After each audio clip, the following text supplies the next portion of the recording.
and welcome to the Talk of Fame podcast. I'm Kaya Montigny. Today's guest, we are introducing you to Julian Pavone. Julian is a multi-generated drummer, arranger, producer, and band leader.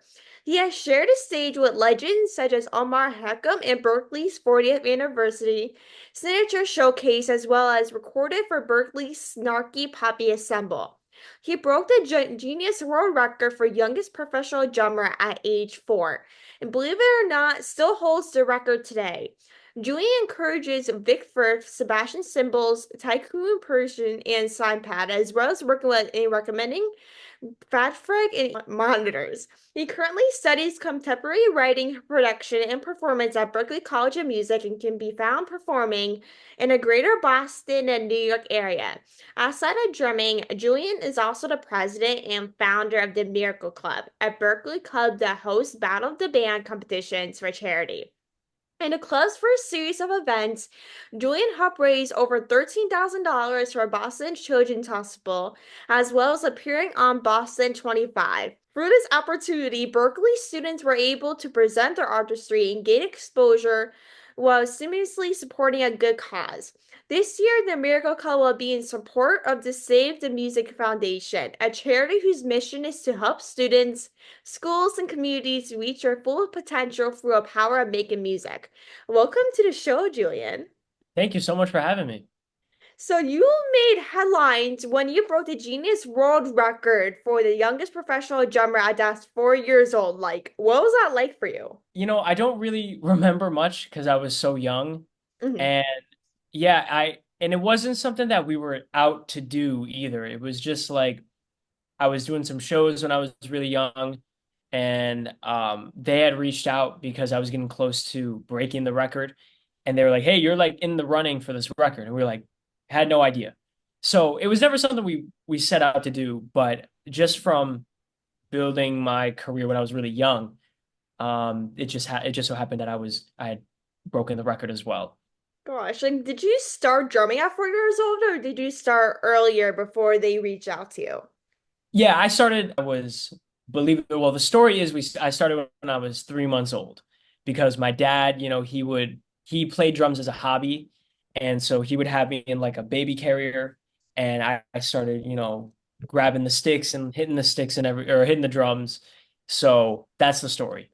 Gosh, like he had you drums once you were born. Yeah, Like, pretty much. like, When I was when I was in the womb, my dad would put music on my mom's stomach, so music was always a part of my life. oh, as you Yeah. mentioned, of course it is. Has your passion changed with music ever since you were younger when you broke the world record? Like, has it like changed? Yeah, I wouldn't say it's changed, but I've become more aware of what else is there for me to do, like not just in music, but like in the world. Yeah. So I've just been exposed to more things, and then I've also become more focused at the same time on drumming. So focusing on honing my craft and studying music, like so working on drumming, but then also realizing there's production, arranging, stuff like that. Because when you're older, like the more you drum, I know you start when you're like 2 or 3 or 4 years old, and when you get older, the more you learn, the more you love music and drumming. I know my grandfather loved drumming as well. Hmm. So, like once I got older and more music taste, I was like, okay, should I change my music style or should I just stick for what I have? Like, do you have like a favorite music genre or type of music that you like to listen to or even play? I really love all kinds of music. For a while, I didn't like country music, but then I grew up and I was like, I love like there's a lot of music that I love. But I think a lot of people might go through that phase of like, Yeah. man, I hate country music. But no, like really like all music, there's something you can pick out from it. And I love listening to all kinds. Recently, I've just been listening to a lot of jazz because, again, I really am trying to work on improving my playing and my Mm, sense of my musicality. So, listening to jazz, but I grew up on classic rock, mm. listening to Led Zeppelin, Chicago, the Beatles, and then moved to kind of pop, I guess, maybe like pop, Um, and then once I got to Berklee, I was exposed to jazz, and then my world kind of changed. But all kinds of music. Like to go back to what you said about country music, like I was the same way years ago. Yeah. Like I grew up Yeah. mostly on like pop music. So Mm. I wasn't really a country music person until like maybe the pandemic. I really got into country music. And now it's become my whole personality Mm. recently. But like I was mostly raised on pop music. So that was really the only music I listened to growing up. And Mm. once I got older, I basically listened to everything like classic rock, country, pop, like basically anything. I would Mm. anyone that would come on the radio or someone would play or anything. But everyone's music genres or music taste changes when they get older. But classic rock or any music changes once you Of get course. older and find your actual style that you like. Yeah, I think with that too, it's like I don't I don't think there's ever one style, you know what I mean? I think Mhm. at least from my approach, I've done my best to constantly be changing. So to never stay like stagnant and stay in one place with music, always listening to new music, always checking out new stuff. So yeah, because music is such a well, one, it's such a special thing, but Mhm. two, it's also like it's all kind of connected at Mhm. some points or another. So at the end of the day, we put labels on music. We put the music into different categories, but it's all music, Mhm. and it's all speaking to people in a very unique way. So that's I've done my best to kind of zoom out and just look at all of it. You're right on that. Like music, whatever genre you're listening to is all the same. No matter if it's like a different type of style or what, music is always something sort of similar. Like for me, there's always like a different genre that I like every week. It's always different for me. Mhm. So one week all I listen to is maybe classic rock, and next week all I listen to is country. And I'm sure it's the same for you as well. Like every week it's always something different, or it's just the same music and this now listen to other music that is being released by certain artists. But I do have to ask, since you're a big music person, do you Mhm. have a favorite song or a favorite artist at the moment? My favorite song of all time is "Dear Prudence" by the Beatles, Oh, and that's that's a because good one. yeah, I have a lot of memories attached to that song, like with my dad and my sister. And there's another song from like my mom. It's called "The Fall," and that's from a band called Rye, Rhye. Love that song. That's like one of my favorite songs of all time as well. So for like both sides of my family, because my parents are divorced. So like on my dad's side, we've got Dear Prudence, and on my mom's side, we've got The Fall. But Oh. for right now, like let me see. Let me think. Anderson .Paak has always been, probably my favorite artist of all time. I love his music. I have a couple of his stuff on vinyl. I was just looking over at my vinyl collection, but like I have a couple of his stuff on vinyl. He really got me into music production because in middle school or like end of elementary into middle school, I hit a pretty big hiatus in my career. And that's why like I don't talk about the record too much because it's kind of like it feels like it was for a different person or like a different version of me. So, and plus it was like almost 20 years or it was like 16 years ago, because I'm 20 now. So, I don't talk about it too much, but I do look at it as something like important for my history. Yeah. And yeah, because I went through a big hiatus in drumming, and it was in ninth grade when I was like, okay, I don't have to, I don't have to continue drumming. If I want to pursue something else, I could. Hmm. But it was something like I loved music, and I Hmm. had also drumming was just kind of ingrained in my soul. Hmm. So it was like of course I'm gonna continue drumming. But that's when I started like getting serious about it and then I discovered Anderson .Paak and realized, oh man, like he's a drummer who produces and he's like an artist. So I got really into music production and like making music. So yeah, that's been my journey pretty much. Is it like that was really kind of like the time where you're just kind of like, do I actually want to pursue this? I feel Yeah. like, well, you started very young, so you kind of grew up doing drumming. But Mhm. was it kind of something that was like, okay, I grew up doing this. Do I have to continue doing this?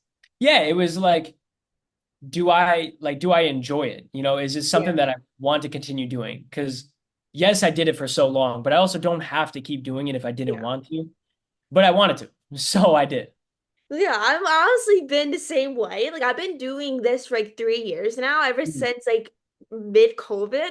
And Yeah, sometimes when I'm like bored or out of my mind and have nothing else better to do, I'm just like, should I quit or is it just yeah, something I actually want to do on a sidetrack or when I'm that busy? Because I'm a senior in high school, so I'm like, yeah. do I have the time for this? Like, Mhm. this is a mix of like you're busy with high school stuff, senior things, college Yeah, appliances. I'm just like, well, is it something I should let alone pass on, maybe do it at least once a month? Or do I actually want to do this like full time, you know? right. Yeah, But going back to the Beatles, like, did you ever hear the song Hey Jude of by the course. Yeah. Beatles? Oh my, how do you feel about that song? I mean, that's one of I my favorite mean, Beatles songs. So I had to ask. yeah. It's a beautiful song, and it's written about his son, or I'm sorry, not his son, because it's Paul singing that, but it was written for John Lennon's son, and his name is Julian, and that's who I'm named after.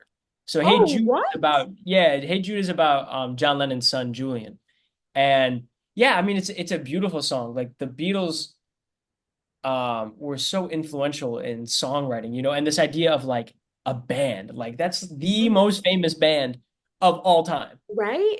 And they just So had like yeah, a documentary or something in the theaters yeah, about Paul McCartney. yeah. No, I mean, and So, yeah, for Paul McCartney to still be out and like doing music and stuff is incredible. But each of them were so influential, and you've got Ringo Starr, you know, on the drums and his unique feel. mhm. So the whole band was just like super influential to music. It was. And even after John Lennon's assassination years ago, like they were honestly bigger than ever. And a lot of people like went silent after John Lennon was assassinated. Like it is the world just shut it down. It was like Elvis Presley's death, but 2.0. Yeah, I mean, I don't remember it personally, but like yeah, that must have been crazy. I know. Like, when I read stuff about it, I'm just like, to be alive during that time, like I would have probably been heartbroken and Yeah. I wouldn't recover. Yeah, no, I know my dad was pretty affected by it, you know, because my dad was the big Beatles fan, so he got me into the Beatles. So, Oh yeah, like my best friend's family loves the Beatles, so I kind mhm, of got into a bit of her family. But I yeah. wasn't really a big rock and roll person until like maybe like 2 or 3 years ago. Mhm. But the Beatles are just a band that no one could ever be like them, you know, because they're one of the biggest, if not the biggest band of all time. Yeah. So it's like no one could kind of live up to what a difference they made. You know, they like when Paul McCarthy's documentary came out a few weeks ago. I saw the ending of it, but not the full version. He kind of I don't know if you saw it or not, but he kind of went into the process of like the songwriting details, how they got famous, John Lennon and everything. I'm just like, oh my God, like he's still making songs at his age after the Beatles kind of broke up years ago. I'm just like he's still going at it because I know with most people in bands, they just once the band breaks up, they never make music ever again. Yeah, it's a lot of like music being the way that just Paul McCartney, well, for example, but and this goes for a lot of people. Like when you do music, most of the time it's not really from a choice of like, oh, I'm gonna like try this music thing. There's always like it's a deep love for it. It's like how you navigate the world. You navigate the world with music, and you're just thinking always in terms of music, and that's what you love, you know. So it's like when you love doing music, regardless of if you have an audience or not, or whether you're in a band or not, like you're gonna continue to make music, you Yeah. know, and it's just like that's part of, yeah, I feel like I resonate with that to a certain degree of just loving music, and it's just kind of how I operate, you know? Yeah, I'm So, the same way, even though I'm not a musician by all means. mm, I am a person that whenever I'm doing work or something, or I'm just out and about, I literally have my AirPods in or just playing blasting music in a car or something. mhm. Music is always on, whether you're around me or not. Yeah, And with music, it does play such a meaningful role, even if you're a musician or just generally just listen to a bunch of music. Music does play such a meaningful way in your life that you never yeah, expected. So it's like, even if you are a musician and you are in a band that's maybe not existent anymore, you're just like, well, I love music to a certain degree, but I can't do this anymore. And that can happen to anyone, even if you're a musician or not. Like sometimes you just realize like, okay, like I don't love this as much as I do, even though I love music songwriting isn't as big. Because I know when John Bon Jovi was in Bon Jovi, he had things with his voice, like his vocal mhm. cords. Yeah, So yeah, he didn't really do as much as performing or making music. That's because of his voice. So anything can happen just because of your voice range or how you feel after performing for maybe for a certain degree. yeah, 100%. So to go back to a youngest professional drummer, like what was kind of like the process like for you and your family in preparing to break the world record for the youngest professional drummer?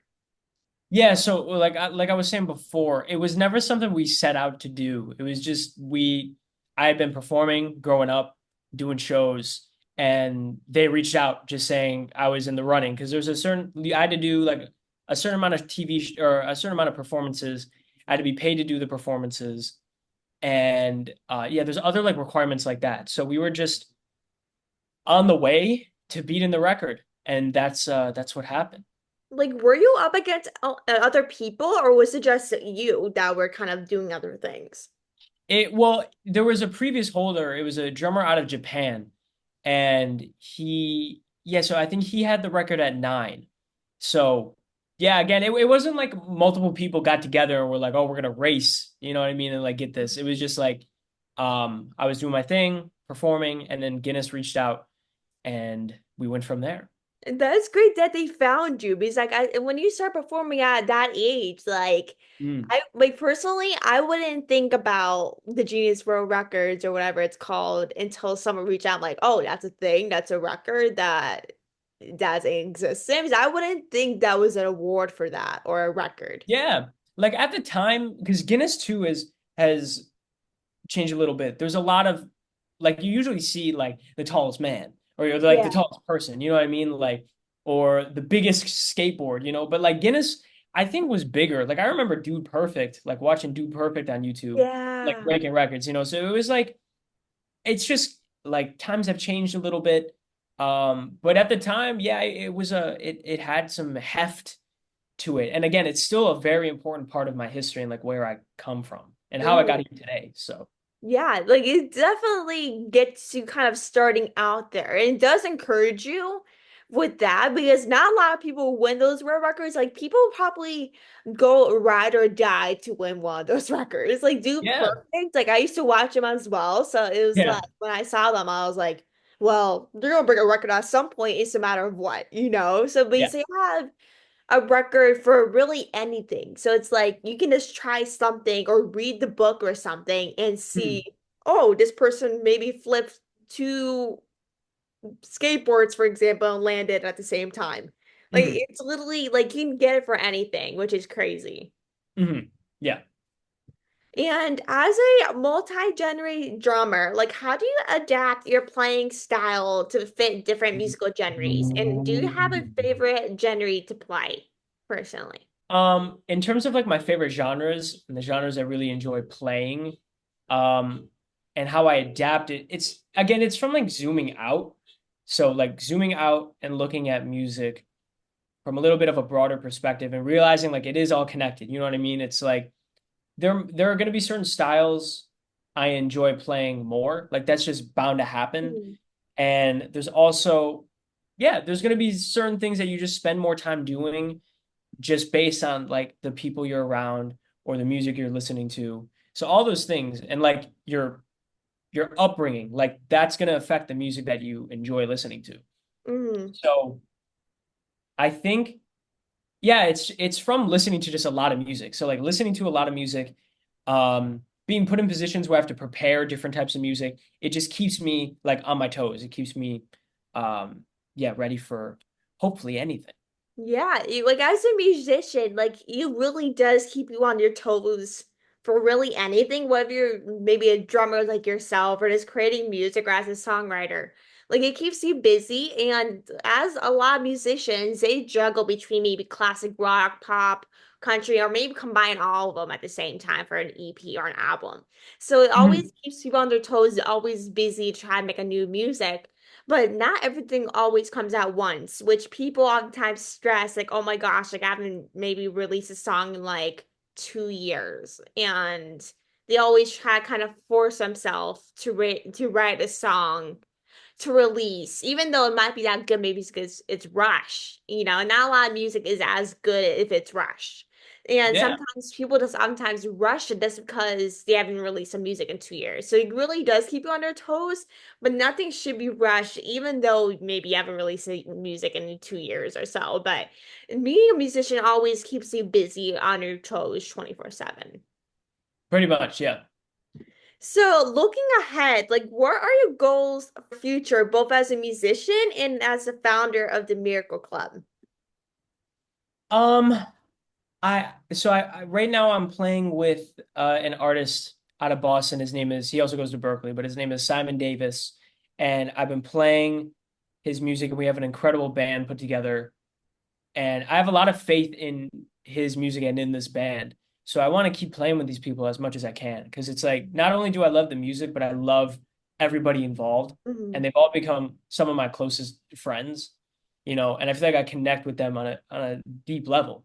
So I want to keep playing with this group as long as I can. Mhm. And so yeah, that's one thing. Another thing too is just continuing to play jazz and like play with more just keep playing with more musicians, meeting more people, being able to share those experiences, playing music with as many people as I can. Mhm. And for the club, I don't, we're right now, like we're in our second, this is like our second year. So our first event is going to be this Friday, and we've got some more events throughout the semester. So right now I'm just focusing on that. But in terms of like next year, um, definitely just continuing to work on the project, seeing how we can continue to expand. We've got some cool stuff coming up in the spring where our winners are going to perform in something called Band Jam. Mhm. And so we have something here at Berklee called Career Jam. And Career Jam is like that's when all the students are able to network with Sony and Warner, like all these big music groups and companies and labels and etc.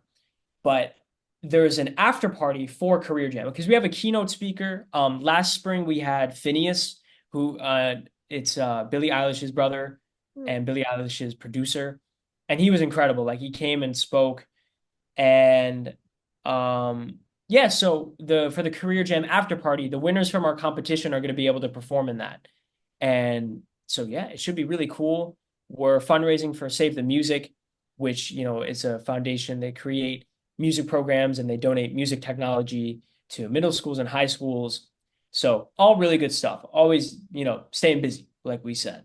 Oh, that sounds so fun. I can't wait for more information on this. That seems so much fun to go Yeah. to.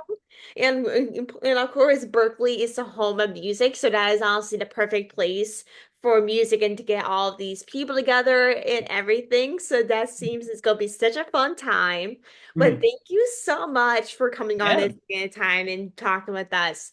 It means so much to have you on today. And it was great chatting with you and really appreciate you coming on, taking the time. for sure. Thank you for having me. So thank you everyone for listening. I hope you guys enjoyed this episode. Make sure to like, subscribe, and review, and make sure to stay tuned for next episode. And thank you everyone for listening. And